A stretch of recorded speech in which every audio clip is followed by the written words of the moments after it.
दर्शकों नमस्कार। एक बार फिर से उपस्थित हूँ आप सबके सामने विश्लेषण जन्म कुंडली का इस कार्यक्रम के अंतर्गत। आज जो आपके सामने कुंडली लेकर के आया हूँ, ये कुंडली मेरे पास आई है रेवाड़ी हरियाणा से। शुरू करते हैं आज का कार्यक्रम। कहीं नहीं जाना है, बिल्कुल बन के रहिएगा। कार्यक्रम के आरंभ में ही आपको बताऊँ, इन्होंने प्रश्न बहुत ज़्यादा तो नहीं पर बहुत सामान्यतया छोटे छोटे प्रश्न पूछे हैं, जैसे विवाह कैसा है और नौकरी आदि की स्थितियाँ कैसी बनी है कुंडली में। आइए विषय पे लेके आता हूँ। सबसे पहले बात करेंगे इनकी कुंडली के पंचांग से। आपका परिचय करा दें।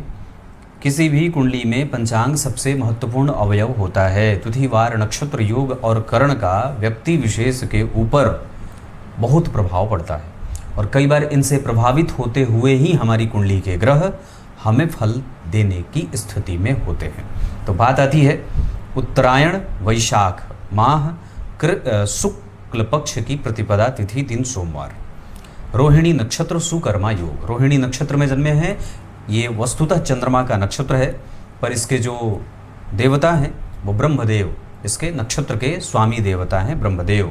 इस वजह से ओम ब्रह्मणे नमः इस मंत्र का कम से कम 5000 बार जप अपने जीवन काल में 3 से 5 बार आवश्यक रूप से कर लेना चाहिए। इसके अतिरिक्त चिरचीटे की जड़ रविवार के दिन गले में बांधना चाहिए। कुशा की पूजा करनी चाहिए। कुशोत्पाटन अमावस्या आती है, उस दिन कुशा उखाड़ करके ब्रह्मा जी की उससे एक आकृति बना करके, या फिर अगर ये नहीं कर सकते तो कम से कम ब्रह्मदेव की पूजा करिए, है ना। आइए मैं विषय पे लेके आता हूँ। शुक्ल पक्ष के प्रतिपदा तिथि के जो चंद्रमा होते हैं वो पापक ग्रह की श्रेणी में आते हैं और इनका प्रभाव क्षीण चंद्रमा तो नहीं पर कमजोरी में ही आता है। ऐसी स्थिति में अगर हम अपने मन स्थिति को एक जगह संतुलित करके पूर्णतया मेहनत करने के साथ निरंतरता करते हैं तो हमारी कुंडली में सरकारी नौकरी वगैरह में सफलता मिलेगी। मंगल दशम स्थान को देख रहे हैं, सूर्य भी दशम स्थान को देख रहे हैं। हालांकि यहाँ पे सूर्य और मंगल बैठे होते तो ये और ज़्यादा अच्छी बात होती, पर जन्म कुंडली के चतुर्थ स्थान में बैठे हैं तो शास्त्र में बात आई कि दिग्बली ग्रह अपने क्षेत्र से, जहाँ वो दिग्बल होता है उससे अगर अपोजिट भाव में बैठता है तो उसके बल की कमजोरी हो जाती है। तो सूर्य और मंगल दशम स्थान में बली होते हैं, दिग्बली होते हैं, लेकिन चंद्रमा जन्म कुंडली के चतुर्थ स्थान में ही बलवान माने जाते हैं और होते हैं। तो यहाँ पे चंद्रमा तो बली हैं लेकिन पक्ष के बल से कमज़ोर हैं, लेकिन वहाँ पे सूर्य और मंगल की दृष्टि दशम स्थान पे पड़ने के कारण यहाँ व्यक्ति के जीवन में नौकरी वगैरह की संभावनाएं कई गुना बढ़ जाती हैं। सोमवार को जन्मे हैं और इस कुंडली के लिए चंद्रमा वारेस होते हैं, जो जन्म कुंडली में बलवान हैं, भाव से भी बली हैं, राशि से भी बली हैं और गुरु से केंद्र में होने के कारण, लग्न से केंद्र में होने के कारण यशस्विता का वरदान भी जातक को दे रहे हैं। ये कुंडली बहुत अच्छी बनेगी, बस हमें निरंतर होकर के काम करना है। माता और पिता के साथ कोई मतभेद न हो, इसका हमें सदैव ध्यान रखना होगा। दशम स्थान के अधिपति का दशम को देखना, उसके साथ जन्म कुंडली के दशम भाव के स्वामी का सप्तम भाव को देखना, ये भी अपने आप में एक अच्छी बात होती है।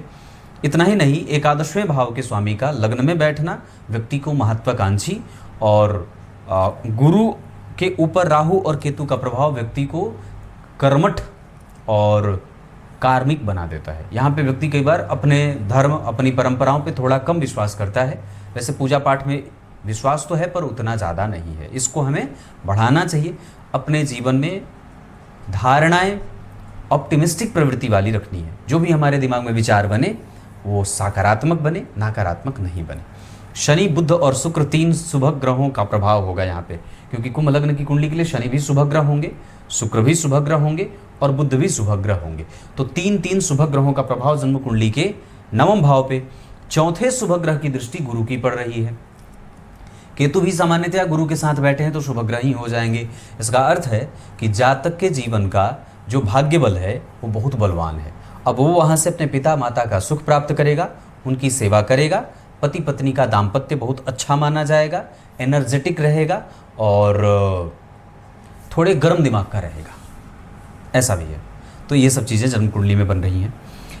नवमांश कुंडली में मेष का नवांश बना है, लग्नेश 12वें और दशमांशा कुंडली के लग्नेश तृतीय भाव में बैठे हैं गुरु और बुध के साथ एक साथ। तो लग्नेश तृतीय भाव में राहु और केतु, मंगल जन्म कुंडली में तृतीयेश होकर के बैठे हैं। गुरु और मंगल का परिवर्तन यहाँ पे व्यक्ति की कुंडली में उच्च पदस्थ अधिकारी बनने का योग बनेगा।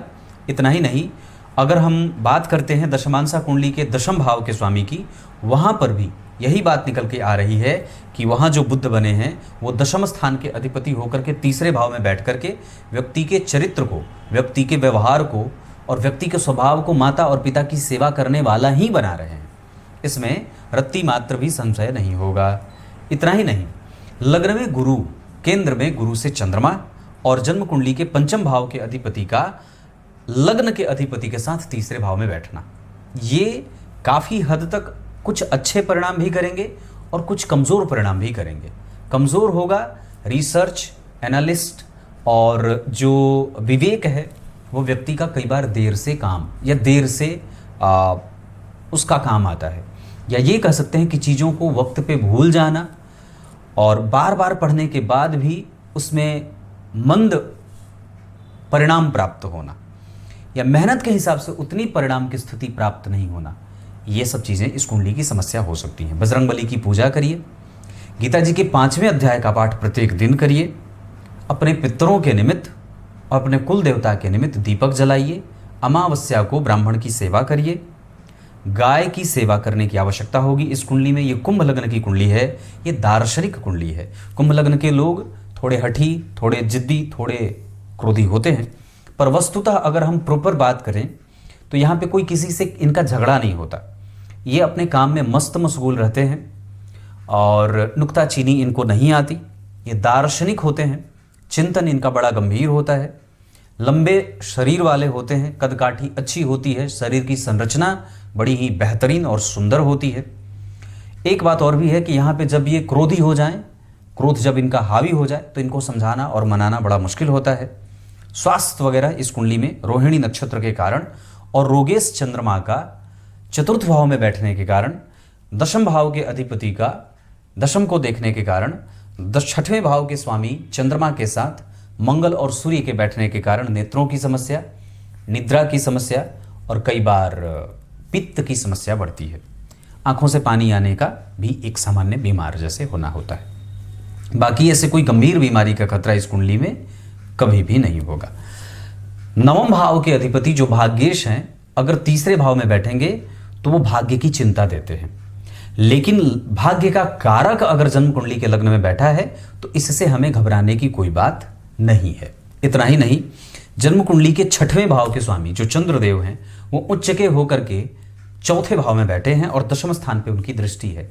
तो यहाँ अब व्यक्ति अपने माता और पिता का काम भी संभाल सकता है। अगर हमारी नौकरी नहीं लगती है तो फिर हम क्या करेंगे, तो हमारी कुंडली यहाँ पे ये आज्ञा देती है कि हम चाहें तो अपने माता और पिता के जो भी कर्म है, जो भी उनका काम है, जो वो करते हैं, उस काम को हम आगे बढ़ा सकते हैं। वंश के कर्म को आगे बढ़ाना भी इस कुंडली में लिखा है। ये डिकोडेशन है जो ज्योतिष पढ़ता है। तर्क के बल पे यहाँ पे कुछ नहीं होता, यहाँ सिद्धांतों पे चीज़ें चलती हैं। संहिताओं के आधार पर जो सूत्र बने हैं सिद्धांत संहिता में, वही होरा में किसी एक खास व्यक्ति के ऊपर वो सारे सिद्धांत लागू किए जाते हैं। पंचांग का प्रभाव कैसा है, उसका व्यक्तित्व कैसा है, उभर करके वो कितना प्रकट हो रहा है, वो मेहनती कितना है, वो जल कितना रहा है, उसकी कुशाग्रता कैसी है, उसका व्यवहार पक्ष कैसा है, आयु पक्ष कैसा है, ये सब मामले में कुंडली कमज़ोर नहीं है। शनि और बुध के तृतीय भाव में बैठने और जन्म कुंडली के लग्नेश के तीसरे भाव में बैठने के कारण व्यक्ति के जीवन में जो भी चीज़ें प्राप्त होंगी वो मेहनत करके मिलेंगी। ऐसा नहीं है कि परोस करके सारी चीज़ें रखी हैं और आपको बस उठा करके ग्रहण कर लेना है, ऐसा नहीं होगा, क्योंकि लग्नेश तृतीय भाव में बैठे हैं। नवांश कुंडली के लग्नेश मंगल 12वें भाव में बैठे हैं और दशमांसा कुंडली के भी लग्नेश तीसरे भाव में बैठे हैं। इस वजह से ये बात तो पूर्णतया तय है कि व्यक्ति को उसका मार्ग स्वयं से ही बनाना है, और वो अगर ये सोच रहा है कि नहीं उसको बना बनाया कोई प्लेटफॉर्म मिल जाएगा, तो ऐसा बिल्कुल भी नहीं है। आपको रफ पेपर भी स्वयं से तैयार करना है और फेयर भी स्वयं से ही करना है। यहाँ मित्रों के साथ फायदा है, नुकसान नहीं है। आपका धर्म आपके पास जागृत होना चाहिए ऐसी अवस्था में कि जब जन्म कुंडली में गुरु, राहु और केतु के संपर्क में आ जाते हैं तो कई बार ये व्यक्ति के सद्गुण को कमजोर करने का बीड़ा उठा लेते हैं। सूर्य 10 डिग्री के बलवान हैं, लेकिन वृष राशि में बैठे हैं जो अग्नि तत्व का ग्रह, और भूमि तत्व की राशि में अगर बैठेगा तो उसका प्रभाव थोड़ा कम हो जाता है। मंगल भी अग्नि तत्व के ग्रह हैं, दाहक ग्रह हैं और भूमि तत्व की राशि में बैठे हैं। इस वजह से उनका भी प्रभाव थोड़ा सूक्ष्म हो जाता है या कमजोर हो जाता है। पर चंद्रमा जल तत्व के ग्रह हैं, भूमि तत्व में बैठे हैं, इस वजह से इनको बल मिलेगा। ऐसी अवस्था में व्यक्ति का मन गंदा नहीं है, अपवित्र नहीं है, व्यग्र नहीं है, चित्त शांत है और बस हमें निरंतरता बना करके रखनी है। लग्न में गुरु बैठे हैं और ये पुरुष की कुंडली है। विषम संख्या की राशि का लग्न में बनना और गुरु का पूर्वा भाद्रपद नक्षत्र में बैठना और केतु का वहाँ 12 डिग्री का अंतर होना, मतलब केतु की जो यात्रा है वो मकर की तरफ जा रहे हैं और गुरु की जो यात्रा है वो मीन की तरफ जा रहे हैं। बस थोड़े ही सेकंड में गुरु का परिवर्तन हो जाएगा मीन राशि में, क्योंकि गुरु 29 डिग्री 58 कला के हैं। बस 2 कला और पार करेंगे और उनका परिवर्तन मीन में हो जाएगा। मतलब ये एक तरीके से ये कह सकते हैं कि गुरु की संक्रांति है मीन में। जब एक ग्रह अपनी राशि को छोड़ करके या किसी जिस राशि में बैठा है उसको हटा करके जब वो किसी दूसरे राशि में जन्म लेता है या जाता है और उस दौरान अगर किसी बच्चे का जन्म होता है तो इसे बड़ा ही अच्छा कहा जाता है। संक्रांति काल बड़ा पुण्य काल माना गया है। तो यहाँ पे गुरु का प्रभाव, यानी कि कौन है गुरु, तो लाभ के अधिपति हैं, धन के अधिपति हैं, अपनी राशि की तरफ गमन कर रहे हैं। तो अगर मैं अपने घर की तरफ गमन कर रहा हूँ तो मैं खुश हूँ। सामान्य बात है कि मैं विदेश में था पर जब अपने घर पे आया तो मुझे खुशी मिल गई। तो इसी तरीके से यहाँ पे व्यक्ति के उस भाव के स्वामी गुरु हैं जो उसको सब कुछ दे सकते हैं। लाभ भाव से व्यक्ति के संपूर्ण चीज़ों के प्राप्त होने का, उसकी महत्वाकांक्षा जो वो लेकर के चला है, क्या वो उसकी पूरी होगी? तो शास्त्रकार कहते हैं कि अगर एकादशवें का स्वामी अपनी राशि की तरफ बढ़ रहा हो, उसकी निरंतर यात्रा अपने घर की तरफ होती हो, चाहे वो किसी भी भाव का अधिपति हो, तो वो बलवान होता जाता है और ऐसी अवस्था में वो कुशाग्रता से उस जातक को संपूर्ण सुख देने वाला हो जाता है। इस दशा काल में गुरु की दशा में, शुक्र की दशा में, शनि की दशा में, बुध की दशा में और चंद्रमा की दशा में व्यक्ति का धन, मान, पद, प्रतिष्ठा, लाभ, इतना ही नहीं संतान, विवाह, भवन, भूमि, वाहन का सुख और चारित्रिक प्रभाव, ये सब बड़ा ही सकारात्मक होगा और इसे बहुत अच्छा कह सकते हैं। अभी वर्तमान में बस हमें राहु की दशा चल रही है 2032 तक। इसके बाद गुरु भी आएंगे, तो मैंने जैसे कि गुरु की बात की, वो सब कुछ देने वाले होंगे और एस्टेब्लिशमेंट बहुत मजबूती से करके जाएंगे। राहु की दशा जाते जाते आपको आपका मार्ग देके जाएगी। आगे क्या करना है गुरु की दशा में आपको पता चले, उससे पहले गुरु राहु देखे जाएंगे कि हाँ हमें ये करना है, और वो राहु जो देके जाएंगे आप गुरु की दशा में उसी को करेंगे। मतलब मार्ग जो मिलने वाला है वो राहु की दशा में मिल जाएगा। सामान्यतः इस दशा काल को हमें और भी ज़्यादा बेहतर बनाना है। 12 डिग्री के बैठे हैं और कम से कम खराब तो नहीं बैठे हैं। मैंने इस पे सिद्धांत बताया था कि अगर राहु जिस राशि में बैठे हैं उस राशि का अधिपति अगर केंद्र में ही बैठा हो या त्रिकोण में बैठा हो तो वो खराब नहीं होता। पर एक कमजोरी वाली बात यहाँ ये रहेगी कि कुंभ लग्न की कुंडली के लिए सूर्य देव सप्तमेश होते हैं। यहाँ वो कई बार जब उनका भाव राहु और केतु से आच्छादित होगा और उस भाव पे अगर मान के चलें तो मंगल भी देख रहे हैं, गुरु की भी दृष्टि है, तो कुछ न कुछ काफ़ी हद तक थोड़े बहुत कुछ सकारात्मक तो नहीं, थोड़े निगेटिविटी के साथ दाम्पत्य में प्रभाव देखने को मिलता है। मतलब हमें दाम्पत्य को बना करके चलना है, तोड़ने के बारे में विचार नहीं करना है, कुंडली मिला करके करने की आवश्यकता है। वैसे केंद्र में गुरु हैं और केंद्र में ही मंगल हैं तो मंगल दोष तो बनता है, लेकिन केंद्र में गुरु होने से सामने वाले की कुंडली में भी उसकी कुंडली की कमजोरी और उसकी मजबूती को बहुत मजबूत तरीके से समझना होगा, फिर विवाह करना होगा। मेष राशि मेष लग्न, वृष राशि वृष लग्न और सिंह राशि सिंह लग्न, इसकी जातिकाओं से विवाह कर सकते हैं। दक्षिण और पूर्व की दिशा से अगर विवाह आए तो निश्चित रूप से स्वीकार किया जा सकता है। इसके अतिरिक्त तुला राशि तुला लग्न की जातिकाओं से भी विवाह किया जा सकता है। और भी बात अगर कह दें तो आपकी कुंडली नवमांस के आधार पे बहुत सुंदर है, दाम्पत्य खराब नहीं है, टूटने वाला नहीं है। कुंडली मिला करके करेंगे तो कोई दोष नहीं होगा। अब बातें और भी कर देते हैं जो बाकी के स्थिति के आधार पे है। आपका व्यक्तित्व बहुत अच्छा है, उसे और ज़्यादा गहरा बनाया जा सकता है।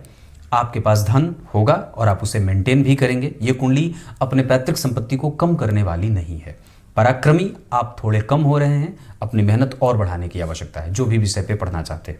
इसके अतिरिक्त आपकी कुंडली में भवन, भूमि, वाहन, इन सभी चीज़ों का सुख प्राप्त होगा क्योंकि चतुर्थ स्थान से शनि और मंगल दोनों का संबंध बन रहा है। जन्म कुंडली के प्रभावों में हमें अपने विवेक को और ज़्यादा गतिमान बनाने की आवश्यकता है। बड़ों का आदर, देश प्रेम की भावना और विनयशीलता का प्रभाव ये रखना होगा। इतना ही नहीं, नौकरी और व्यापार में आप नौकरी के प्रेफरेंस में पहले जाइए, नहीं होगा तो आप अपने पिता के व्यवसाय को संभाल सकते हैं या अपने वंश के कर्म के आधार पर आप कोई भी काम कर सकते हैं। इतना ही नहीं, इस कुंडली की दिनचर्या थोड़ी अबाधित है और उसे हमें ठीक रखना होगा, बाधित न हो इस कारण से हमें अपने आप को डेली रूटीन पे रखना है। सूर्यार्घ्य आवश्यक रूप से देना ही होगा। इसके साथ साथ हमें अपने रिसर्च पे काम करना है, हमें फोकस बढ़ाने की आवश्यकता है।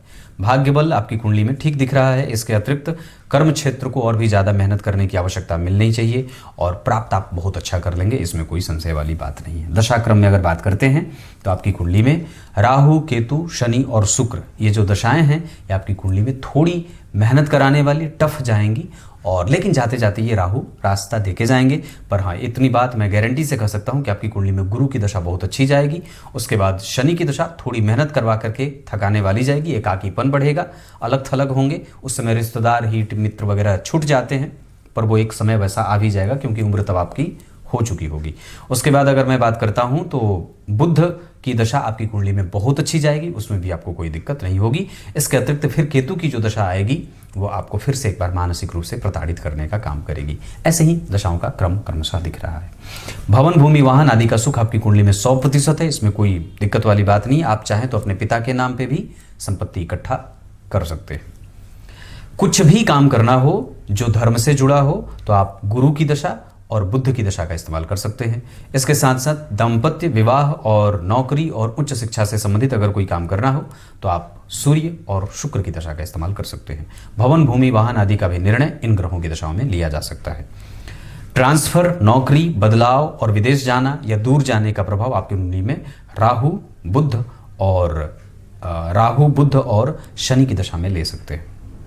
कुछ इसी तरीके शुभ अंक, वार वगैरह बता दूं तो शुभ अंक आपके लिए रहेगा 2, शुभ वार शुक्रवार और शनिवार का रहेगा। दिशा धन कमाने के लिए आपकी कुंडली के आधार पे पूरा बहुत अच्छा रहेगा। इसके साथ साथ अगर मैं नक्षत्रों की बात कर दूं तो नक्षत्र में बढ़िया रहेंगे अश्विनी, भरणी, रोहिणी और मृगशीरा। इसके साथ साथ पुनर्वसु, पुष्य और इतने नक्षत्र किसी भी काम को करने के लिए बहुत अच्छे रहेंगे। अंक मैंने 2 बताया है। कुछ इसी तरह मैत्री अगर करनी हो तो मेष, सिंह और धनु वालों से कर सकते हैं। कुछ इसी तरीके से आज के इस राशि फल के इस कार्यक्रम का समापन करते हैं। क्षमा करें, तब तक के लिए बहुत बहुत नमस्कार।